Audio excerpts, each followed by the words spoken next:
जो सुसंचालित कर रही है। समय का बहुत अभाव है, समय बहुत ही कम है। समय का बहुत अभाव है, समय बहुत ही कम है।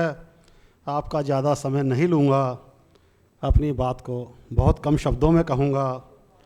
अपनी कई रचनाएं आपको सुनाने का बहुत चाव है, क्योंकि मेरी रचना के हर एक शेर में बहुत ही दम है, परंतु समय का बहुत अभाव है, समय बहुत ही कम है। और कवि बहुत शेष हैं, श्रोताओं की नज़र में हो ना हो, खुद की नज़र में बहुत विशेष हैं। और कवि बहुत शेष हैं, श्रोताओं की नज़र में हो ना हो, खुद की नज़र में बहुत विशेष हैं। बहुत बहुत माफ़ी चाहूँगा, हाथ जोड़कर माफ़ी चाहूँगा। मंच को भी नमन नहीं करूँगा, मंच पर उपस्थित लोगों को भी नमन नहीं करूँगा, सभागार की उपस्थिति को भी नमन नहीं करूँगा, अध्यक्ष महोदय से इजाज़त भी नहीं चाहूँगा, कोई भूमिका भी नहीं बांधूँगा, कोई अगली पिछली कहानी भी नहीं करूँगा, रटी रटाई बातें पुरानी भी नहीं करूँगा। उनकी भी मुझे चिंता है, हक उनका भी बनता है, क्योंकि अपनी बारी के इंतज़ार में आने वाले कवियों का दिल भरा जा रहा है और आंखें भी होती जा रही बेहद नम हैं। समय का बहुत अभाव है, समय बहुत ही कम है। विश्व में अनगिनत भाषाएं हैं, विश्व में अनगिनत भाषा शैली हैं। अभी जो आपको कम चमक नज़र आ रही है, आपकी आंखों में कमी है जो आपको भरमा रही है। अभी ड्राई क्लीनिंग नहीं हुई है, केवल हाथों से हुई धुलाई है। मेरी नज़र में ना ये तौलिए मैले हैं, ना ये चादर मैली है। विश्व में अनगिनत भाषाएं हैं, विश्व में अनगिनत भाषा शैली हैं। हर भाषा में दम है, क्योंकि अभिव्यक्ति का माध्यम है। यह तो 100% सच्चाई है कि हर भाषा इंसान ने बनाई है और इंसान गलतियों का पुतला है, इसलिए गलतियां इस काम में भी नज़र आई हैं। कविता में रोचकता हो और श्रोता को आसानी से समझ आ जाए, कवि को भी तारीफ मिले और श्रोता को भी भा जाए। मुझे नहीं मालूम त्रुटि रहित कविता क्या है और कविता की क्या परिभाषा है। मैंने अपनी ही भाषा शैली विकसित की है, मेरी अपनी ही भाषा है। जो शब्द बहुत कठिन है उन शब्दों का प्रयोग करने से डरता हूँ।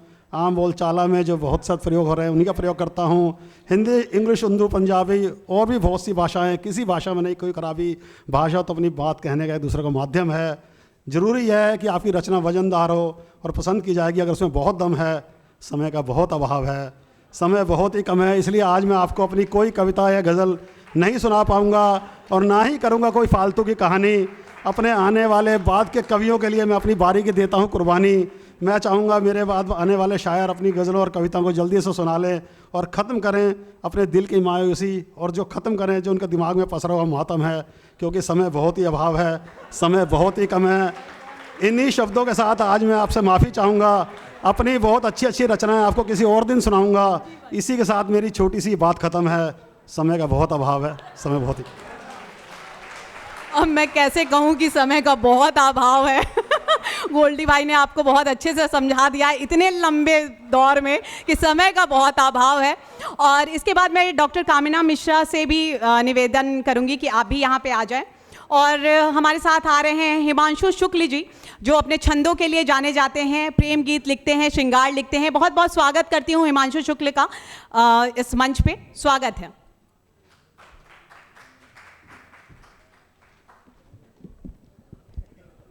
आप सभी की उपस्थिति को नमन करता हूँ, माँ शारदे को नमन करता हूँ।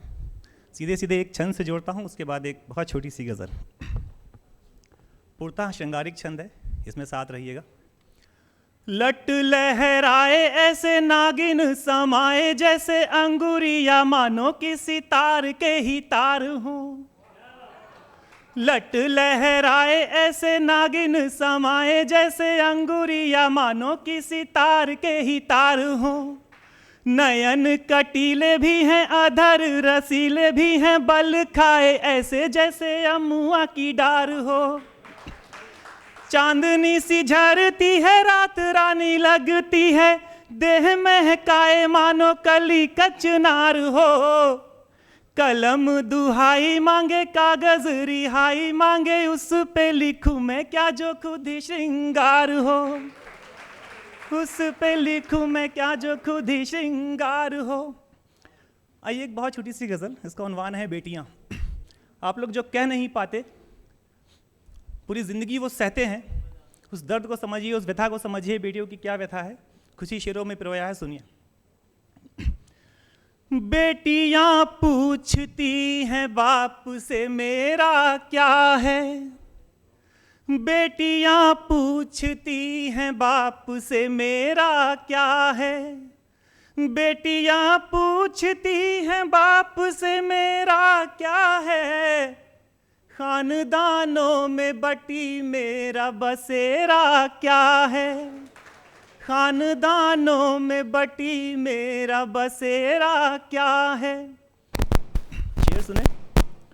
मेरे माथे पे जो तमगा दिया है लक्ष्मी का, जो बिटिया पीहर में भी लक्ष्मी है, ससुराल में भी लक्ष्मी है, उस लक्ष्मी की व्यथा समझिए।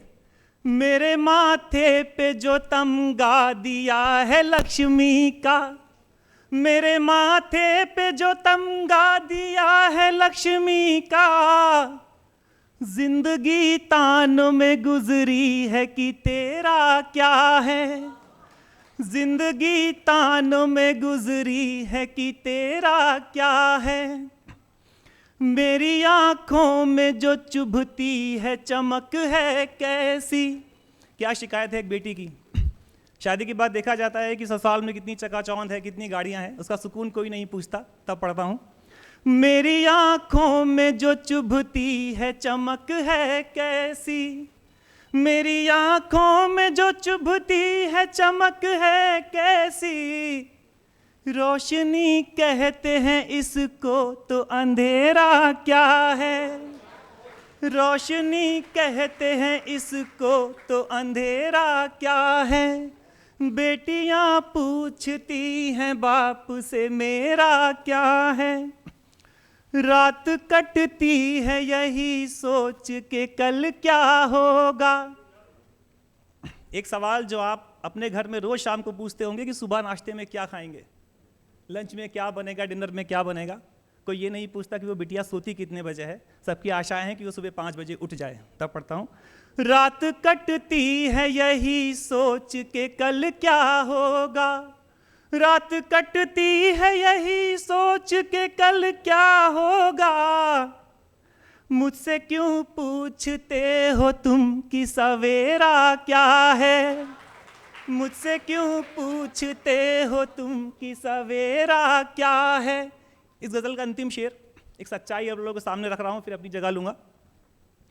जिंदगी बीत गई रिश्तों को सजोने में। एक बेटी चाहे तो सारे रिश्ते जोड़ सकती है, लेकिन अगर घर में एक भी रिश्ता टूटता है तो घर में आने वाली बहू या बेटी को बोला जाता है कि जब से तुम आई हो रिश्ता टूट गया है। जिंदगी बीत गई रिश्तों को सजोने में, जिंदगी बीत गई रिश्तों को सजोने में, कोई बतलाए मुझको कि बिखेरा क्या है, कोई बतलाए ये मुझको कि बिखेरा क्या है। बेटियां पूछती हैं बाप से मेरा क्या है। बहुत बहुत धन्यवाद, बहुत बहुत धन्यवाद।